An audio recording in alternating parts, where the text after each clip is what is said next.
السلام علیکم. As کامدی life کے ساتھ فیصل ہارون ایک بار پھر آپ کی خدمت میں حاضر ہے اور میرے ساتھ یہاں موجود ہیں جناب جاوید احمد غامدی صاحب. جیسا کہ آپ جانتے ہیں ایز کامدی لائف کی اس نشست کا مقصد یہ ہوتا ہے کہ ہم آپ لوگوں کو ایک موقع فراہم کر سکیں کہ آپ ہماری ایپ ایز کامدی میں رجسٹر کرنے کے بعد اس ایونٹ میں شرکت کر کے غامدی صاحب سے براہ راست اپنے سوال پوچھ سکیں. آغاز سے پہلے چند اہم باتیں. سب سے پہلی بات یہ کہ آپ کا جو نام ایز کامدی کی پروفائل میں ڈسپلے ہوتا ہے وہی نام زوم میں بھی ڈسپلے ہو رہا ہو. اگر زوم میں آپ اپنا نام تبدیل کرنا چاہتے ہیں تو اس کے اوپر رائٹ کلک کر کے اس کو ری نیم کر سکتے ہیں.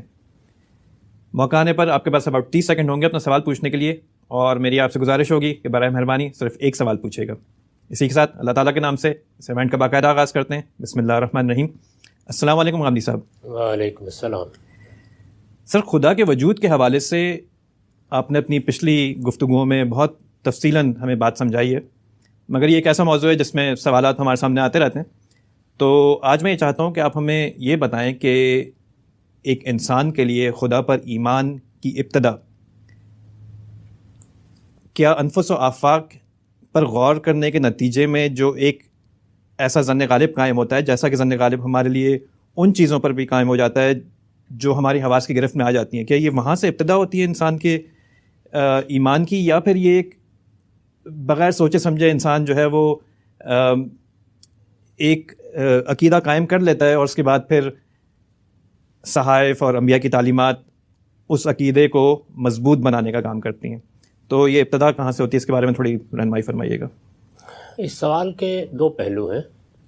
ایک ہے فلسفے کی سطح پر اس کی تحلیل جی، اور دوسرے ہے ہمارا عمومی مشاہدہ. ہمارا عمومی مشاہدہ تو یہ ہے کہ بچہ پیدا ہوا ہے، اب وہ کہاں پیدا ہوا، کن والدین کی آغوش میں اس کو ڈالا گیا، وہ جیسے دوسری چیزیں اس کو بتانا سکھانا شروع کرتے ہیں تو اللہ تعالیٰ سے بھی تعارف شروع کرا دیتے ہیں. گھر میں اللہ کا نام لیا جاتا ہے، بچہ پوچھتا ہے یہ چیز کہاں سے آئی، سوالات کرتا ہے. مائیں باپ وہ اگر اللہ کو ماننے والے ہیں تو وہ جس طرح باقی سوالات کے جواب دیتے ہیں اس کا جواب بھی دینا شروع کر دیتے ہیں. تو اس طرح جو فلسفیانہ استدلال کے نتیجے میں انسان کے کسی جگہ پہنچنے کا عمل ہے وہ ریورس ہو جاتا ہے. یعنی پہلے اس کو تعارف ہو جاتا ہے، پھر اس تعارف کے نتیجے میں وہ کچھ تصورات اپنی عمر کے لحاظ سے قائم کر لیتا ہے. جیسے جیسے پھر وہ پڑھنا شروع کرتا ہے، مطالعہ کرتا ہے، سوچنا شروع کرتا ہے، اگر شروع کرے جی، تو اس کے بارے میں مثبت یا منفی احساسات پیدا ہوتے رہتے ہیں. وہ کبھی زیادہ موقد ہو کے اس کا عقیدہ بن جاتے ہیں، اطمینان ہو جاتا ہے، اور کبھی ایسا ہوتا ہے کہ یہ سوالات اس کو پریشان کر دیتے ہیں. وہاں تک نوبت پہنچ جاتی ہے کہ آدمی متشکک ہو جاتا ہے، جس کو آپ ایگنوسٹک کہتے ہیں. جی، اور آج کے زمانے میں ہم دیکھتے ہیں کہ بعض لوگ اس سے آگے بڑھ کر انکار بھی کر دیتے ہیں. تو یہ تو ہمارے عمومی مشاہدے کی چیز ہے. ٹھیک ہے. مثلا میں جب اپنے بچپن کو یاد کرتا ہوں تو مجھے یہ بہت اچھی طرح مستحضر ہے کہ سوالات جب پیدا ہونا شروع ہوئے، یعنی پہلے تو تعارف کرا دیا گیا اور ایک صوفیانہ پس منظر میں مذہب کی تشریح بھی میرے سامنے آ گئی. ظاہر ہے کہ ایک اسکول کا بچہ جس حد تک اس کو سمجھ سکتا ہے اسی حد تک فہم تھا. جی، لیکن ذرا مطالعہ بڑھا اور چیزوں کو دیکھنا شروع کیا تو سوالات پیدا ہوئے، اور اس میں پھر ہمارے عہد کی جو بڑی شخصیات تھیں جنہوں نے مذہب پر کام کیا ہے ان سے تعارف ہو گیا. جی، تو اس کے نتیجے میں ان سوالات کی ایک جہت متعین ہونا شروع ہو گئی. یہی صورتحال میرے خیال میں سبھی لوگوں کے ساتھ عملی طور پر ہوتی ہوگی. وہی بات کہ کسی کا تعارف غیر معمولی لوگوں سے ہو گیا، کسی کا نہیں ہوا، کسی کے سوالات کے لیے ماحول سازگار تھا، کسی کے لیے نہیں تھا، کس کو واضح جوابات مل گئے، کس کو نہیں ملے، یہ پھر شروع ہو جاتا ہے. لیکن جو ایک فطری راستہ ہے وہ تو والدین کی میراث بند کر دیتی ہے، یعنی وہ ہو نہیں سکتا، کسی بھی معاشرے میں نہیں ہو سکتا. جی، اور یہ صرف مذہب کا معاملہ نہیں، کسی علم میں بھی نہیں ہو سکتا. یعنی یہ تو نہیں ہوتا کہ ہم سائنس کے سارے اکتشافات کو سائنسی طریقے سے دریافت کرتے ہیں. وہاں بھی یہی ہوتا ہے کہ وہ علم ہمیں دے دیا جاتا ہے، بعد میں ہم اس کو کویسچن کرتے ہیں یا ان کے بارے میں کوئی تائید یا تردید کا فیصلہ کرتے ہیں. لیکن اگر آپ خالص استدلالی سطح پر اس کو سمجھنا چاہیں تو وہ بڑی صحیح تعبیر ہے جو آپ نے اختیار کی ہے کہ سب سے پہلے یہ ہمارے انفس و آفاق ہی کا مطالعہ ہے جو ہمیں سنجیدہ طور پر اس جانب متوجہ کرتا ہے. یعنی میرا یہ شدید احساس، اگر میں غور و فکر کرنے والا آدمی ہوں، شدید احساس کہ میں ایک مخلوق ہوں، میری بے بسی، میری احتیاج، یہ مجھ کو اس جگہ نہیں پہنچنے دیتی. یعنی بعد کے زمانوں میں کسی غلط فہمی کا شکار ہو جاؤں تو ہو جاؤں، لیکن نہیں پہنچنے دیتی کہ میں کوئی اس کائنات کا آقا ہوں. بے بسی، احتیاج اور اپنا مخلوق ہونا، جی یہ سب سے پہلا شعور ہے جو اگر خالص استدلال کے لحاظ سے دیکھا جائے تو آتا ہے یا آنا چاہیے. اور اس کے بعد دوسری چیز ظاہر ہے میرے گرد و پیش میں پھیلی ہوئی کائنات ہے. تو انفس و آفاق ہی اس ترتیب کے ساتھ ذریعہ بنتے ہیں غور کرنے کا. اور چونکہ اللہ تعالیٰ نے قرآن مجید میں یہ بتایا ہے کہ میں نے اپنا شعور تمہارے باطن میں ودیت کیا ہے، جی تو وہ جو نفسی استدلال ہے، یعنی جب میں اپنے وجود پر غور کرتا ہوں تو اگر اس کا کوئی جواب نہ ملے تو ایک مبہم احساس کے ساتھ نام کے بغیر میں جس نتیجے پر پہنچوں گا وہ وہی ہے کہ میرا کوئی خالق ہونا چاہیے. تاہم عام طور پر یہ دروازہ نہیں کھلتا، پہلا طریقہ ہی ہوتا ہے. مطلب شعوری طور پر انسان اگر سوچنے کے قابل ہو تو پھر یہ سلسلہ شروع ہوتا ہے. جب یہ کہا جاتا ہے کہ فلسفیانہ تحلیل میں کیا پہلو ہوگا تو اس کا مطلب یہ ہے کہ ہم عام مشاہدے کو الٹ کر دیکھتے ہیں کہ اگر نہ ہو تو کیا ہوگا. ٹھیک ہے. ورنہ تو آپ کا روزمرہ کا تجربہ یہی ہے کہ والدین نے نفی بتا دی یا اس بات کر دیا، والدین نے کوئی تصور دے دیا یا گھر میں یا گرد و پیش کے ماحول میں کوئی چیز آ گئی، وہ پہلے ہمارے شعور، احساس اور تسلیم کا حصہ بن جاتی ہے، پھر سوالات پیدا ہونے شروع ہوتے ہیں. یعنی الٹ ہوتی ہے صورتحال عام طور پر. بہت شکریہ سر. سوالات کی جانب بڑھتے ہیں. سب سے پہلا سوال ہم لیتے ہیں فرقان علی کا. فرقان، آپ اپنا سوال پوچھ لیجئے. فرقان علی. السلام علیکم. وعلیکم. آپ لوگ کی جو آواز ہے وہ کافی ڈسٹارٹ ہو رہی ہے، لیکن چلے میں سوال اپنا بتا دیتا ہوں. غامدی صاحب سے میرا سوال یہ ہے کہ جب ہم جو آپ کی میزان میں آپ نے جو پرنسپلز ڈیفائن کیے ہوئے ہیں قرآن کو سمجھنے کے، تو وہ انڈائریکٹلی وہ پرنسپلز یہی بتا رہے ہیں کہ قرآن کا تو یہی مطلب ہو سکتا ہے، ایک ہی مطلب ہو سکتا ہے، کیونکہ جنرل نوشن یہ ہے کہ قرآن ایک علم کا سمندر ہے. اس کا مطلب یہ کہ ہر ایک ورڈ کے بہت سارے مطلب ہو سکتے ہیں. تو آپ کے جو پرنسپلز ہیں وہ انڈائریکٹلی یہی بتا رہے ہیں کہ مطلب تو ایک ہی ہو سکتا ہے. اور میرا بس یہی سوال ہے. بہت شکریہ. یہ علم کا سمندر ہے قرآن، اس میں کوئی شک نہیں ہے، لیکن کیا قرآن متضاد باتیں کرتا ہے؟ قرآن کوئی چیزستان ہے، کوئی معمہ ہے جس کا جی چاہے جو مطلب اس میں سے نکال لے؟ اللہ تعالیٰ نے اپنے بندوں کو ہدایت دی ہے اور یہ بتایا ہے کہ وہ صراط مستقیم کی ہدایت ہے، اور یہ بتایا ہے کہ وہ ایک ہی ہدایت ہے، اور یہ بتایا ہے کہ اس ہدایت کا نام میں نے یہ رکھا ہے، اور یہ بتایا ہے کہ وہ فیصلہ کن ہدایت ہے، اور یہ بتایا ہے کہ وہ تمام اختلافات میں آخری اتھارٹی ہے. یہ ساری باتیں بتائی ہیں. جی. تو اس میں یہ گنجائش کیسے پیدا ہو گئی کہ جس کا جو مطلب چاہے لے لے، اس سے قرآن علم کا سمندر بن جائے گا؟ اس سے علم کا سمندر نہیں بنے گا، علم کا کباڑ خانہ بنے گا. تو اس وجہ سے اس طرح کے تصورات نہیں قائم کرنے چاہیے. اللہ کی بات ایک ہی ہے. البتہ ہم انسان بعض اوقات اپنے علم کی قلت کی وجہ سے یا تدبر کی قلت کی وجہ سے سمجھنے میں غلطی کھاتے ہیں.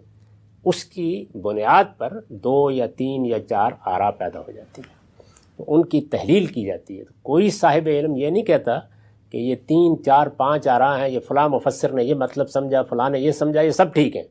نہیں، سب یہی کہتے ہیں کہ اب ان کی تحلیل کرتے ہیں. لوگوں نے اپنا اپنا فہم بیان کر دیا، اب یہ دیکھتے ہیں کہ قرآن کے الفاظ کس چیز کو قبول کرتے ہیں. تو یہ عمل ہے جس کو اصل میں قرآن کا فہم، قرآن میں تدبر سے تعبیر کیا جاتا ہے. اس پہ بہت غلط اعتراض بعض لوگ کرتے ہیں کہ اگر قرآن مجید کا ایک ہی مدعا ہے تو پھر سب کی رائے بھی ایک ہونی چاہیے. سب کی رائے کیسے ایک ہو سکتی ہے؟ اس لیے کہ بسا اوقات ہمارے پاس کسی چیز کا حقیقی علم نہیں ہوتا، لیکن رائے قائم کرنے سے انسان کو کون روک سکتا ہے؟ تھوڑے علم پر اس وقت میں یہ دیکھتا ہوں چونکہ بہت لوگوں کو موجودہ ذرائع نے ہم تک پہنچا دیا ہے. آپ گھر میں بیٹھے ہوئے بہت سے لوگوں کی بات سن سکتے ہیں کہ یہ حقیقت ہے کہ وہ قرآن مجید تک رسائی کے لیے سرے سے کسی علم سے بھی واقف نہیں ہوتے، لیکن وہ اپنے نتائج تحقیق اتنے اعتماد سے بیان کر رہے ہوتے ہیں کہ حیرانی ہو جاتی ہے آدمی کو. تو اس طرح کے لوگوں کو روک لیں گے آپ. اسی طرح انسان ہر وقت ایک حالت میں نہیں رہتا، ہر وقت یکساں توجہ نہیں دے سکتا. روز ہمارا تجربہ ہوتا ہے. تو قرآن ایک بڑی وسیع کتاب ہے, اس میں بہت سے حقائق بیان ہوئے ہیں, اور اسلوب ایسا اختیار کیا گیا کہ وہ اسپاٹ اسلوب نہیں ہے, بڑا اعلیٰ ادبی اسلوب ہے. تو اس میں جتنا غور و خوض ہونا چاہیے بعض اوقات انسان نہیں کر پاتا, تو اس سے غلط نتائج نکال لیتا ہے. تو غلطی ہماری طرف ہوتی ہے, اس کا ہرگز یہ مطلب نہیں ہوتا کہ قرآن کے مطلب 2 یا 3 ہے. تو اللہ ایک ہی بات, حتمی بات, حجت کی بات, وہ جس کی بنیاد پر ہم قیامت میں جواب دہ ہیں, وہ بتاتا ہے ہم کو, اور صراط مستقیم کی رہنمائی کرتا ہے, سیدھی راہ جس میں کوئی کج پیچ نہیں ہے. سمجھنے میں غلطی جب ہوتی ہے ہماری طرف سے ہوتی ہے, اس سے اختلافات پیدا ہو جاتے ہیں. قرآن کو سمجھنے والے ہم جیسے لوگوں کے لیے جو کوشش کرتے ہیں تو ان کے لیے مقصود یہی ہونا چاہیے کہ خدا کی جو بات ہے اس کو سمجھا جائے. اس میں رائے ٹھیک ہے جو بھی ہیں, مگر یہ کہ اس میں یہ ہے کہ اگر کوئی آدمی اپنی پوری جدوجہد کے باوجود اور دیانتداری سے جدوجہد کے باوجود غلط مطلب بھی سمجھ گیا ہے, جی, اس میں ضمانت دی ہے کہ اللہ تعالیٰ اس طرح کی خطا پر مؤاخذہ نہیں کرے. بس اتنا کافی. بہت شکریہ سر. آگے بڑھتے ہیں, اگلا سوال لیتے ہیں زید لکڑا والا کا. زید آپ اپنا سوال پوچھ لیجیے. زید لکڑا جی السلام علیکم. یہ آڈیو کا بڑا ایشو آ رہا ہے مجھے, مطلب کسی کی بھی آواز نہیں آ رہی. بس مجھے ابھی الرٹ آیا انمیوٹ کر, مجھے پتا چلا کہ میرا ٹرن آیا ہے, تو مجھے سمجھ میں نہیں آ رہا ہے, تو میں لائیو بعد میں یوٹیوب پہ دیکھوں گا. میرا کوشچن ریگارڈنگ ٹوبیکو فارمیٹ کے بارے میں تھا کہ ٹوبیکو بہت سے علماء کے حساب سے tobacco in any format like chewing اور اسموکنگ از حرام. تو کیا ٹوبیکو حرام ہے سچ, اور اگر حرام نہیں بھی ہے تو کیا وہ گناہ ہے؟ تو یہ بھی فرمایا جاتا ہے کہ اگر گناہ بھی ہے تو بھلے کوئی صغیرہ گناہ بھی, چھوٹا گناہ بھی ہو, تو وہ اگر ڈیلی بیسس پہ ہو تو وہ بہت کبیرہ کی گنتی میں ہی آتا ہے. تو کیا tobacco is a sin consider کیا جائے گا کہ اٹس لائک اے کیفین, جیسے کتنوں کو چائے کی عادت ہوتی ہے؟ سوری مجھے آپ کی آواز نہیں آ رہی ہے. بہت شکریہ, بات واضح ہوگی. جی شکریہ. اس میں بہت سادہ اصول ہے, اور وہ یہ کہ پینے اور کھانے کی چیزوں میں اللہ تعالیٰ نے ہمیں پابند کر دیا ہے کہ ہم طیبات کو استعمال کریں گے, پاکیزہ چیزیں, اور خبائث سے بچیں گے. تو خبائث بعض تو بہت نمایاں ہوتے ہیں, جیسے نشے کی چیزیں. اللہ تعالیٰ نے خود بتا دیا کہ ان کے قریب نہیں جانا چاہیے. اسی طرح درندوں کا گوشت کھانا, اسی طریقے سے اللہ تعالیٰ کی نافرمانی کرتے ہوئے بالکل درندوں کی طرح جانوروں کی جان لینا اور اس کا نام لیے بغیر کھا لینا, اس طرح کی چیزیں خود قرآن نے واضح کر دی ہیں, اور یہ بتا دیا ہے کہ یہ سب خبائث ہیں. باقی جو چیزیں ہیں, جیسے آپ چائے پیتے ہیں یا آپ سگریٹ پیتے ہیں, تو ان کے 2 پہلو ہیں. ایک پہلو ان کا وہ ہے جس کا تعلق طب سے ہے, اس میں مذہب مداخلت نہیں کرتا. اس کے لیے ان علوم کے ماہرین کی طرف رجوع کرنا چاہیے جو انسانی صحت کے معاملات کو دیکھتے ہیں. وہ آپ کو بتائیں گے کیا چیز نقصان دہ ہے, کیا چیز فائدہ مند ہے, اور ہر آدمی کو کوشش کرنی چاہیے کہ وہ اپنے لیے فائدہ مند چیزیں استعمال کرے. تاہم ایک اخلاقی سوال جو مذہب کا موضوع ہوتا ہے اس میں بھی پیدا ہو جاتا ہے, وہ یہ کہ آپ اپنی تسکین کے لیے اگر سگریٹ پی رہے ہیں یا حقہ پی رہے ہیں, تو چلیے یہ تو مان لیا کہ وہ کوئی نشہ نہیں پیدا کر رہا یا آپ کو بدحواس نہیں کر رہا, لیکن دوسروں کے لیے آزار کا باعث تو نہیں بن رہا. تو دوسروں کو آزار پہنچانا, دوسروں کو نقصان پہنچانا, یہ بھی ایک بڑا گناہ ہے. اور ہمارے ہاں تو اگر آپ اپنی گلی میں ایک ہڈی کا ٹکڑا یا ایک کانٹوں والی ٹہنی پھینک دیں تو اس کے لیے بھی جواب دہ ہیں کہ آپ نے کسی کو نقصان پہنچایا. تو اگر کوئی متعدی بیماری آپ کو لاحق ہے, یا آپ کے سگریٹ پینے یا کوئی کام کرنے سے آپ کے پاس بیٹھے ہوئے لوگوں کو نقصان پہنچ سکتا ہے, تو اس کے لیے آپ جواب دہ ہوں گے. صحیح اصول یہ. بہت شکریہ سر. آگے بڑھتے ہیں, اگلا سوال لیتے ہیں فیصل رسول کا. فیصل رسول اپنا سوال پوچھ لیجئے. جی السلام علیکم, اسلام آباد سے بات کر رہا ہوں فیصل. سب سے پہلے تو بہت بہت شکریہ اس اپرچونیٹی کا, اور ہمارے لیے ایک بہت سعادت کی بات ہے کہ غامدی صاحب سے علم حاصل کرنے کا موقع ملتا رہتا ہے. ایک سوال یہ تھا کہ قرآن مجید میں سورہ انبیاء کی ایک آیت ہے جس میں اللہ تعالیٰ نے فرمایا ہے کہ لقد انزلنا الیکم کتابا فیہ ذکرکم افلا تعقلون, یعنی کہ اس میں اس کتاب میں جو ہے وہ ہمارا ذکر ہے. تو میں نے غالباً غامدی صاحب سے ایک جگہ سنا تھا جہاں پر ایک آیت کے ریفرنس میں غالباً بات ہو رہی تھی کہ جس طرح کچھ آیات ہے جس میں ہم جنرل گائیڈنس ان سے ڈرا کرتے ہیں, جیسے ان مع العسر یسرا فان مع العسر یسرا، کہ ہر مشکل کے بعد آسانی ہے. تو غالباً غامدی صاحب نے فرمایا تھا کہ اس سے آپ جنرل گائیڈنس اس طرح نہیں ڈرا کر سکتے بیکاز یہ خاص کانٹیکسٹ میں بات ہو رہی ہے. تو میں نے اس سلسلے میں بس تھوڑا سا پوچھنا تھا کہ اگر اللہ تعالیٰ آیت میں فرما رہے ہیں کہ اس میں ہمارا ذکر ہے، تو اس میں کیا کباہت ہے کہ ہم کچھ آیات سے اگر جنرل گائیڈنس ڈرا کریں اپنے اوپر اپلائی کرنے کے لیے، تو اس میں کیا ہمیں ہمارا کیا مطلب طریقہ کار ہونا چاہیے؟ شکریہ. شکریہ. دین کے فہم میں ایک بہت بڑا مسئلہ یہ ہوتا ہے کہ قرآن مجید کے حدیث کے بعض الفاظ ہماری اردو کا حصہ بن گئے ہیں، اور ظاہر ہے کہ جب ایک زبان سے کوئی لفظ دوسری زبان میں جاتا ہے تو وہ اپنے تمام استعمالات اور اپنے تمام حدود قیود کے ساتھ نہیں جاتا.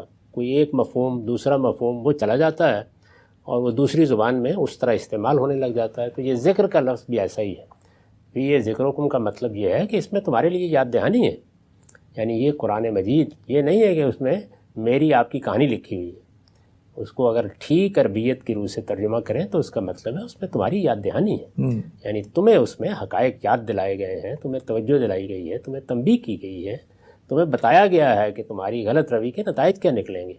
تو اس پہلو سے قرآن ذکر ہے، اور ذکرکم کا مطلب ہے تمہارے لیے یاد دہانی، تمہاری یاد دہانی.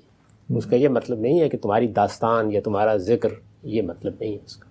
ٹھیک ہے سر، بہت شکریہ. آگے بڑھتے ہیں، اگلا سوال لیتے ہیں سیما خان کا. سیما، اپنا سوال پوچھ لیجئے.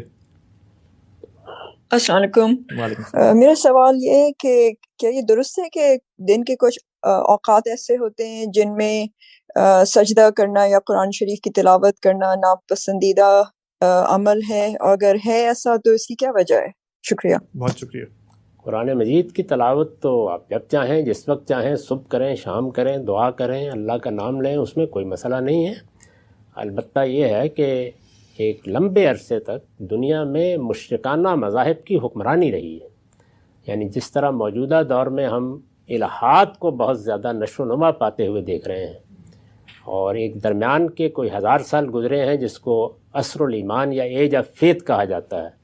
یعنی اس میں دونوں طرف سے انبیاء کی دین اور اس کی دعوت کا غلبہ رہا، جیسے مسیحیوں کے ہاں بھی اور ہماری طرف سے بھی. لیکن اس سے پہلے سیدھے سیدھے مشرکانہ مذاہب کا غلبہ تھا، اور کم و بیش دنیا کی 2500 ہزار سال کی تاریخ ایسی ہی گزری ہے جو ہمیں معلوم ہے. تو اس میں سورج دیوتا کی پرستش ہوتی رہی ہے، اور بڑے بڑے مندر اس کے بنائے گئے، اور بہت غیر معمولی مراسم عبودیت اس کے لیے ایجاد کیے گئے، اس کے لیے ایک پوری میتھالوجی وجود میں آئی. تو اس لیے رسول اللہ صلی اللہ علیہ وسلم نے اس پس منظر میں ہمیں روک دیا کہ سورج کے طلوع اور غروب کے وقت جو سورج کی پرستش کے اوقات تھے لوگوں میں، تم سجدہ نہ کیا کرو تاکہ کوئی مشابہت پیدا نہ ہو جائے. تو اس کو کہتے ہیں صد للذریعہ، کیونکہ دین تو چند انٹلیکچوئلز اور دانشوروں کے لیے نہیں ہوتا، دیہاتی عوام ہر طرح کے لوگ ہوتے ہیں. تو یہ ایک لحاظ سے لوگوں کو تنبیہ کی گئی کہ وہ کہیں اپنے آباء کے مذہب کی طرف نہ لوٹ جائیں. تو یہ وجہ ہے اس کی. ٹھیک ہے سر، بہت شکریہ. اس میں آپ نے ایک ٹرمینالوجی استعمال کی، سد ذریعہ. اس کے بارے میں کبھی کبھی ابہام ہو جاتا ہے، اس کو ذرا ایکسپلین کر دیں کہ کیا سد ذریعہ کے جو احکام ہوتے ہیں کیا بس وہ ایسے ہی ہوتے ہیں کہ مطلب عمل کر لیا نہیں کیا، یا پھر یہ کہ مطلب وہ واقعی احکام ہوتے ہیں مگر یہ کہ اس کا ریزن جو ہے وہ ہم سد ذریعہ اگر تو اللہ اور رسول نے کسی چیز کو متعین کر دیا ہے تو پھر تو اس پر عمل کیا جائے گا. لیکن سد ذریعہ کے اصول کو تو ہم بھی استعمال کرتے ہیں، ہماری حکومتیں بھی اسی اصول پر قانون سازی کرتی ہیں. تمام ٹریفک کے قوانین سد ذریعہ کے اصول پر ہیں. یعنی یہ چیز سامنے رکھ کر بنائے گئے ہیں کہ اگر آپ ان قوانین کی خلاف ورزی کریں گے تو کوئی نہ کوئی مرے گا، ٹھیک ہے، یا کسی کو نقصان پہنچے گا. تو جن کو آپ پریونٹیو لاز کہتے ہیں، سد ذریعہ اس کو کہا جاتا ہے. مگر اس کا یہ مقصد نہیں ہے کہ مطلب آپ چاہیں تو عمل کر لیں، چاہے تو نہ عمل کریں. مطلب آپ کو اگر انفرادی زندگی کے کوئی معاملات ہیں تو اس میں آپ کو اطمینان ہے کہ میں اگر اپنی سامنے کی سڑک کے اوپر یا گلی میں رات کے وقت نکلتا ہوں، یہاں کوئی ٹریفک نہیں ہے، کسی کا آنا جانا نہیں ہے، آپ کسی جلدی میں ہیں اور آپ نے خلاف ورزی کر لی تو آپ کو ہو سکتا ہے معاف کر دیا جائے. لیکن یہ کہ جہاں اس کا اندیشہ ہوگا وہاں تو ہر حال میں پابندی کرنی چاہیے. ٹھیک ہے سر، بہت شکریہ. آگے بڑھتے ہیں، اگلا سوال لیتے ہیں خوشنود احمد کا. خوشنود، اپنا سوال پوچھ لیجئے. جی السلام علیکم. وعلیکم السلام. غامدی صاحب، جو لوگ دین کے تصور خدا پہ اعتراض کرتے ہیں وہ عموماً یہ بات کہتے ہیں کہ دین جس خدا کا تصور پیش کرتا ہے وہ ایک بہت اسٹرکٹ، ایک بہت سخت اور ایک بہت جیلس خدا کا ہے. یعنی کہ جو چھوٹی چھوٹی باتوں پہ ناراض ہوتا ہے، جو بندہ اگر کوئی غلط کھانا کھائے تو آخرت کی دھمکی دیتا ہے، جو یہ کہتا ہے میں چاہوں ہر گناہ معاف کر دوں گا، لیکن میرے ساتھ اگر کسی کو شریک ٹھہرا دیا تو میں ہمیشہ کی آگ میں جلاؤں گا. تو وہ یہ بات کہتے ہیں کہ ایسے خدا اگر وجود بھی رکھتا ہو تو ایسے خدا سے بندہ ڈر تو سکتا ہے، لیکن ایڈمائر کیسے کر سکتا ہے، محبت کیسے کر سکتا ہے. اس اعتراض پہ اگر کوئی تبصرہ آپ کرنا چاہیں تو بڑی نوازش ہوگی. بہت شکریہ. اس طرح کے لوگ اصل میں سنی سنائی باتوں کی بنیاد پر آراء قائم کر لیتے ہیں. ان کو یہ توفیق اگر ہو کہ وہ اللہ کی کتاب کو پڑھیں تو انہیں معلوم ہو کہ کتاب اللہ تو ایک رحیم کریم شفیق ہستی کو خدا کے طور پر پیش کرتی ہے.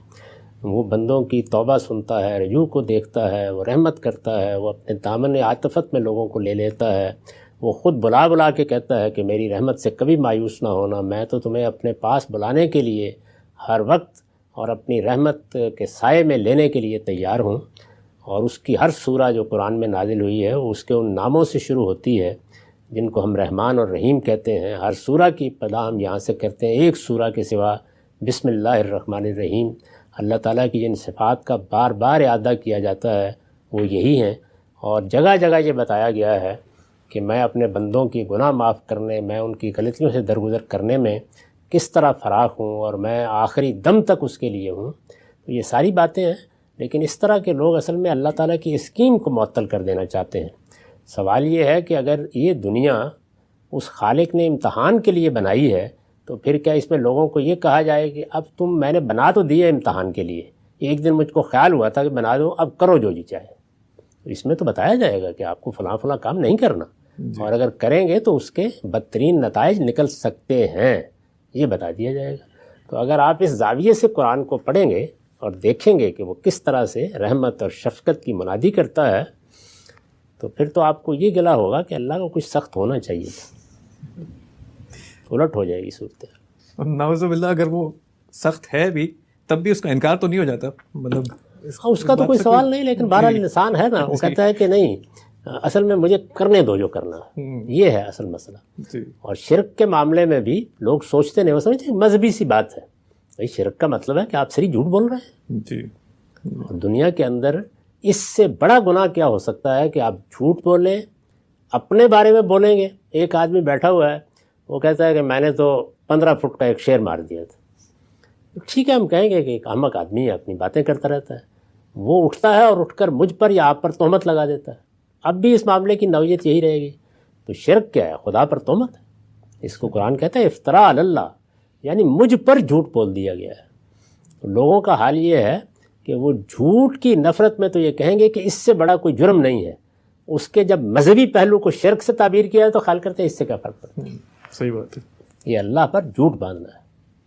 بہت شکریہ سر. آگے بڑھتے ہیں، اگلا سوال لیتے ہیں عمار ظفر کا. عمار اپنا سوال پوچھ لیجئے. عمار ظفر. جی السلام علیکم. وعلیکم السلام. آنسر کچھ پرائیویٹ نوعیت کا سوال ہے. میں انگلستان میں رہتا ہوں اور میوزک کے شعبے سے کچھ وابستگی ہے میری. تو اکثر کچھ جن ایونٹس میں پلے کرنے کے لیے بلایا جاتا ہوں یا بعض اوقات انعقاد میں بھی شامل ہوتا ہوں، اس میں جو کراؤڈ ہوتا ہے اس کے اندر ظاہر ہے کہ ایک بڑی، چونکہ معاشرے کے ایک سوسائٹی کا نارم ہے، اس کے اندر شراب نوشی اور دوسرے نشے والی اشیاء کا کافی استعمال ہوتا ہے. تو ریسنٹلی میں نے اس بارے میں سوچنا شروع کیا کہ کیا میرا اس طرح کے کسی ایونٹ میں پارٹیسپیٹ کرنا بھی، ایون دو میں ان سب چیزوں سے پرسنلی ابسٹین کر رہا ہوں، اپنی ایک میوزک پرفارمنس کرنے جاتا ہوں اور صرف اسی حد تک میری اس کے ساتھ انٹریکشن ہے، تو کیا اس کے اندر اس کے ساتھ بھی دین کے کسی شرعی حکم کا کچھ ٹاکرا سا ہوتا ہے؟ یاد رہے کہ اوبویسلی سوسائٹی کا ایک بڑا نارم سا سین ہے، تو آپ ڈنر پہ بھی اس کو بلائیں تو یہ مسئلہ ہوئے گا، اور ٹی وی بھی دیکھیں تو اس میں یہ مسئلہ ہوئے گا. تو میں صرف یہ سمجھنا چاہتا ہوں کہ کوئی ایسا شرعی حکم ہے جو اس کو ناپسندیدہ سمجھتا ہے، اور اس کا استدلال پھر واضح کر دیجیے. بڑی واضح ہو گئی، بہت شکریہ. ایسے تمام معاملات میں بس ایک اصول پیش نظر رکھیے، وہ یہ ہے کہ جو کام آپ کر رہے ہیں وہ اپنی ذات میں اگر ایک جائز کام ہے، ممنوع نہیں ہے، تو آپ جہاں چاہے کیجئے، کیونکہ آپ تو ایک جائز کام کر رہے ہیں. اور موسیقی کے بارے میں یا اس طرح کے فنون لطیفہ کے بارے میں اگر میرا نقطہ نظر جاننا ہو تو وہ میں نے حال میں بہت تفصیل کے ساتھ ایک مرتبہ پھر بیان کر دیا ہے. اپنی ذات میں کوئی چیز ممنوع نہیں ہے ان میں سے، لیکن انسان جب کسی ماحول میں جاتا ہے یا لوگوں میں بیٹھتا ہے تو ظاہر ہے کہ اس کے اثرات بالواسطہ انسان پر ہوتے ہیں. تو اس میں بھی جو احتیاط کی تعلیم دی جاتی ہے وہ اسی اصول پر ہے جس کا ابھی ذکر ہوا، سد ذریعہ. یعنی انسان سارے کے سارے یکساں نہیں ہوتے. ایسا نہیں ہے کہ ہر آدمی کے اعصاب ایک جیسے ہیں، اس پر کوئی چیز اثر اندازی نہیں ہوتی. انسان بہت کمزور واقع ہوا ہے، تو اس لیے یہ تعلیم دی جاتی ہے. اس میں کوئی براہ راست حکم نہیں دیا گیا، یہ تعلیم دی جاتی ہے کہ ایسی مجالس میں ایسے لوگوں میں بیٹھنے سے بچو کہ جو تم کو کھینچ لے جائیں اپنی طرف. تو یہ سد ذریعہ ہے بالکل اسی اصول پر جیسے ٹریفک کے قانون بنائے گئے. ٹھیک ہے سر، بہت شکریہ. آگے بڑھتے ہیں، اگلا سوال لیتے ہیں توصیف چودھری کا. توصیف، اپنا سوال پوچھ لیجیے. السلام علیکم. وعلیکم السلام. جی میں یہ پوچھنا چاہتا تھا کہ آپ کی محققانہ زندگی میں ایسے مقامات ضرور آئے ہوں گے جسے یہاں پہ آہا مومنٹ سے تعبیر کیا جاتا ہے، meaning the moments of discovery، کہ no one has ever thought that or interpreted that before me or any other scholars. So اگر تو ٹاپ فیو، اگر آپ مطلب اگر ٹائم ہے تو اس کے بارے میں تھوڑا الیبوریٹ کر لیں. بہت شکریہ جی. یا مختصراً بتا دیں. لفظ بہت بڑا بول دیا آپ نے، محققانہ. اس طرح کی ایک مشکل پیش آ گئی تھی ایک مرتبہ حضرت موہانی کو. کسی نے پوچھا جی ہم نے تو بہت سنا ہے کہ فلاں غزل عاشقانہ ہوتی ہے اور فلاں صوفیانہ ہوتی ہے، تو آپ کی غزل کیسی ہے؟ تو انہوں نے کہا کہ فاسقانہ ہے. تو اس لیے محققانہ ذرا بڑا لفظ ہے. بہرحال میں ایک طالب علم ہوں، اور ہر طالب علم کو اپنی زندگی میں جب کوئی دریافت ہوتی ہے، جب کوئی نیا پہلو واضح ہوتا ہے، تو یہ سب مراحل پیش آتے ہیں. یہ چونکہ ایک مختصر سوالوں کی نشست ہے، اس میں اس طرح کے واقعات تو نہیں سنائے جا سکتے. کبھی موقع ہوا تو کبھی بات کروں گا انشاءاللہ. چلیے بہت شکریہ. اگلا سوال لیتے ہیں سبین شیر افغان. سبین، اپنا سوال پوچھ لیجیے.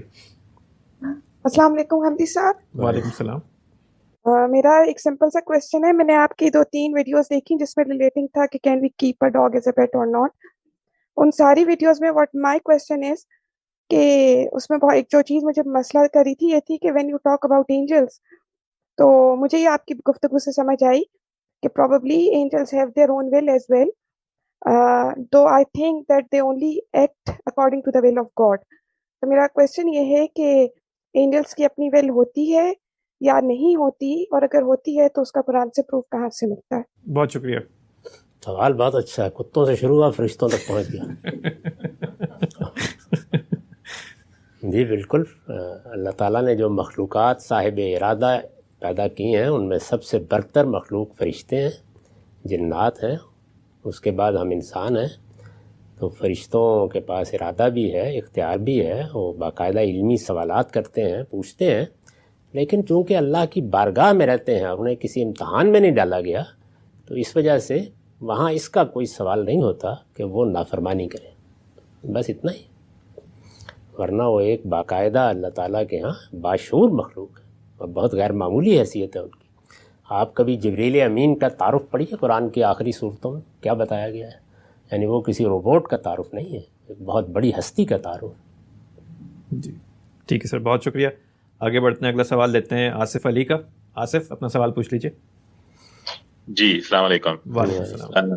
میرا سوال غامدی صاحب یہ ہے کہ آج کل جیسے امریکہ کے اندر LGBT کے بارے میں بہت ایک رجحان ہے، اور ڈائیورسٹی کے اوپر لے کے آفیسز کے اندر، اسکول کالجز میں ہمارے بچوں کے ساتھ ایسے لوگ ہوتے ہیں جو کہ ایسے خیالات رکھتے ہیں، بلکہ وہ خود بھی ایسے ہوتے ہیں. تو ایسی صورتحال میں ہمیں بحیثیت مسلمان اپنے بچوں کو، خود کو، اس میں کیا رویہ رکھنا چاہیے ان لوگوں کے ساتھ؟ کیا ان کی صحبت میں بیٹھنا، ان کے ساتھ دوستی رکھنا ٹھیک ہوگا، یا ان کو سمجھانا، یا ہم کس طرح ایک اپنے بچوں کو اور خود کو لے کے اس چیز کو، یعنی جیسے ایب نارمل چیز ہے جو نارمل بنائی جا رہی ہے، تو کس طرح ہم لے کے چلیں؟ بہت شکریہ آصف صاحب. اگر آپ ان معاشروں میں رہتے ہیں جہاں اس طرح کے معاملات کے بارے میں کوئی پابندی نہیں رہی، اصل میں یہ سب چیزیں ہمارے معاشرے میں بھی ایسے ہی ہیں اور بہت نیچے تک اتری ہوتی ہیں، لیکن عمومی رجحان ان کو ڈھانپ کر رکھنے کا رہا ہے تو ظاہر نہیں ہوتی. ورنہ یہ سب چیزیں ایسی ہی ہیں. یعنی میں آپ کو بتا سکتا ہوں کہ دیہات تک میں اس کے کیا مظاہر ہوتے ہیں. اس طرح کے معاملات میں اپنے بچوں کا شعور بہتر کیجیے. اگر آپ ان کے اندر کوئی نفرت کا احساس پیدا کر دیں گے اور یہ کوشش کریں گے کہ وہ بیٹھے نہیں، وہ ملے نہیں، تو اس سے ان کے لیے بڑی مشکلات پیدا ہو جائیں گی. یعنی شعور کو بہتر کریں جتنا کر سکتے ہیں. باقی برائیوں کے بارے میں بھی ایسے ہی کرتے ہیں. کیا بعید ہے کہ باہر جائے آدمی تو کسی ایسے شخص سے واسطہ پڑ جائے جو ڈاکو ہو، چور ہو، ملاوٹ کرنے والا ہو، ہر وقت پیے ہی رہتا ہو، تو یہ سب چیزیں دنیا میں پیش آنی ہیں، تو ان چیزوں کو بھی اسی طرح لینا چاہیے. یعنی میں آپ کو عرض کرتا ہوں کہ آپ یہ بات یہاں کرتے ہیں تو لگتا ہے کہ کوئی بڑی نئی دنیا وجود میں آ گئی ہے. ہمارے دیہات میں، جس کو ہمارے ہاں عربی زبان میں وطی بہائم کہتے ہیں، یعنی جانوروں سے جنسی تسکین حاصل کرنا، اس کے شواہد ہر گاؤں ہر بستی میں روز بکھرے ہوئے ہوتے ہیں. تو مجھے یہ بتائیے کہ ویسے تو کتنی کراہت ہوتی ہے اس احساس کے ساتھ، لیکن پھر کیا کریں گے آپ؟ بچوں کو باہر نکلنے سے روک دیں گے. اور وہاں دیہات میں بھی بچے جاتے ہیں، جانوروں کو چرانے کے لیے جاتے ہیں، وہاں بڑے لڑکے بھی ہوتے ہیں، تو روز اس طرح کے مسائل پیش آتے رہتے ہیں. بس شعور کے علاوہ اور کوئی راستہ نہیں ہے بس. تو سوسائٹی اگر آپ کی مدد کرتی ہے تو اس میں سہولت ہو جاتی ہے. آپ بتائیے کہ ہم کسی چیز کو غلط کہتے ہیں تو کیوں کہتے ہیں، شروع سے بتائیے. کسی چیز کو صحیح کہتے ہیں تو کیوں کہتے ہیں، اور دوسرے انسانوں کے بارے میں نفرت کے بجائے ان چیزوں کا شعور پیدا کریں تاکہ آپ کے بچے وقت آنے پر دلیل کے ساتھ دوسروں کو بتا سکیں کہ اگر وہ فلاں چیز کو غلط کہہ رہے ہیں تو کیوں کہہ رہے ہیں. یہی چیز ہے، اور کوئی راستہ اس وقت موجودہ دنیا میں رہا نہیں آپ کے لیے. ٹھیک ہے سر، بہت شکریہ. اگلا سوال لیتے ہیں یاسر سیف کا. یاسر، اپنا سوال پوچھ لیجیے. ہیلو، السلام علیکم. وعلیکم السلام. سر پہلے سوال کا فلسفہ سے، سر کا موضوع تھا فلسفہ مذہب سے پہلے، تو سر نے کوئی کتاب تشکیل نہیں کی اس سے، یا پھر کوئی سیریز ہو جس سے ہم استفادہ کر سکے. تو شکریہ، یہ میرا سوال ہے. جو ماڈرن فلسفی ہو یا پھر اسلامک فلسفی، اس کے بارے میں کچھ سر کا ایک نظریہ مجھے. شکریہ، بہت شکریہ. السلام علیکم. اس موضوع پر بہت کتابیں لوگوں نے لکھ رکھی ہوئی ہیں، تو ہر چیز جو لوگوں نے کر رکھی ہے اسے دوبارہ کرنے کی کوئی ضرورت نہیں ہوتی. آپ اچھی چیزیں ہیں ان کو پڑھ لیجئے، اور اگر مقصود ہو تو یہاں لکھیے، آپ کو ان کی کوئی فہرست مہیا بھی کی جا سکتی ہے. جی، آگے بڑھتے ہیں. اگلا سوال لیتے ہیں محمد حسن جنید. محمد حسن جنید، اب اپنا سوال پوچھ لیں. السلام علیکم. وعلیکم السلام. وعلیکم السلام.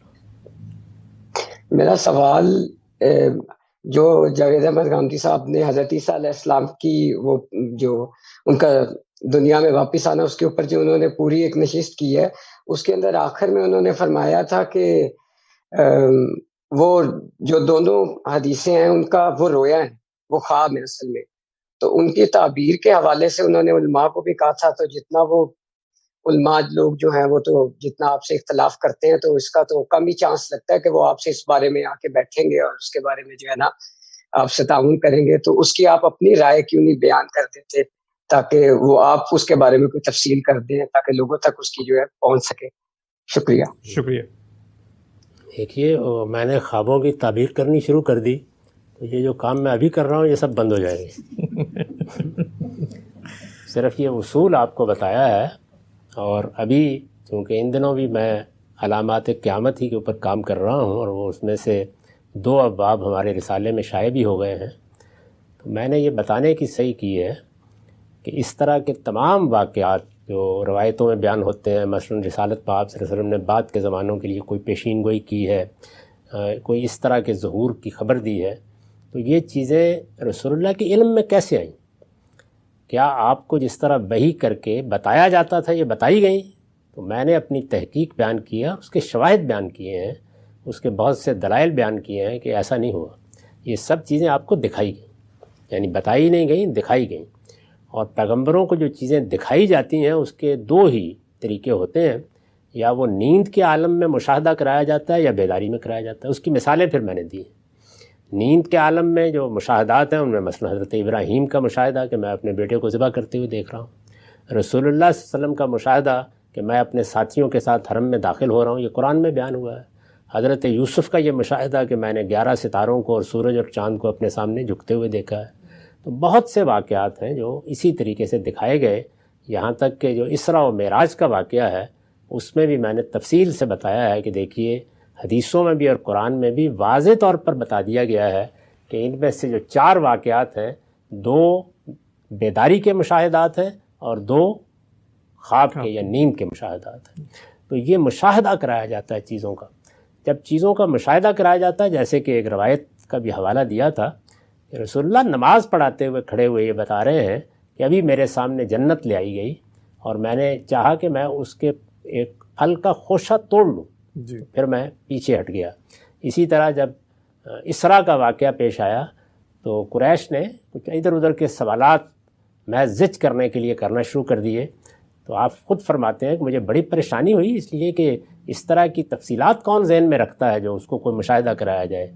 تو اللہ تعالیٰ نے وہ سارے مشاہدے کو وہیں قریش کی مجلس میں بیٹھے ہوئے دہرانا شروع کر دیا میرے سامنے، جیسے دیوار کے اوپر تصویر آنی شروع ہو گئی، تو میں نے ہر سوال کا جواب دے دیا۔ تو پیغمبروں کو جو وحی ہوتی ہے اس کی ایک صورت ہے کلام کی صورت میں بتایا جاتا ہے، اور دوسری ہے کہ چیزیں دکھائی جاتی ہیں۔ تو جب دکھائی جاتی ہیں تو پھر ان کی تعبیر کی ضرورت ہوتی ہے، یعنی وہ پھر ایسا ہی ہوتا ہے کہ 11 ستاروں سے کیا مراد ہے، اور اگر دبلی گائیں جیسے کہ سورہ یوسف میں آتا ہے موٹی گایوں کو کھا رہی ہیں تو اس سے کیا مراد ہے، تو تعبیر کی جاتی ہے۔ تو میں نے یہ بتایا تھا کہ یہ جو واقعات بیان ہوئے ہیں، جیسے یاجوج و ماجوج کا خروج ہے، اسی طرح دجال ہے، تو اس میں پھر تعبیر ہوتی ہے۔ تعبیر میں دونوں چیزیں ہوتی ہیں، یعنی بعض اوقات ہمارے جو خواب ہوتے ہیں اس میں واقعہ اور تمثیل ملی ہوئی ہوتی ہے۔ یعنی میں نے اپنی والدہ کو یا اپنے والد کو دیکھا، والدہ اور والد تو ہیں نا میرے جانے بوجھے ہیں، لیکن جو ان کے میں معاملات دیکھ رہا ہوں ان میں بہت سی چیزیں ایسی ہوتی ہیں جن میں تمثیل کا، یعنی ان کو گویا ایک ڈرامائی تشکیل دے دی جاتی ہے، تو یہ چیز ہوتی ہے۔ تو میں نے یہ عرض کیا تھا کہ اس میں بھی ایسے ہی ہوا ہے۔ اب یہ کہ اس کی جو تعبیر میں کر سکتا ہوں تو مجھے اندیشہ ہے کہ اس سے فساد خلق زیادہ ہوگا، اس لیے میں نے اس میں کف لسان سے کام لیا۔ بہت شکریہ سر۔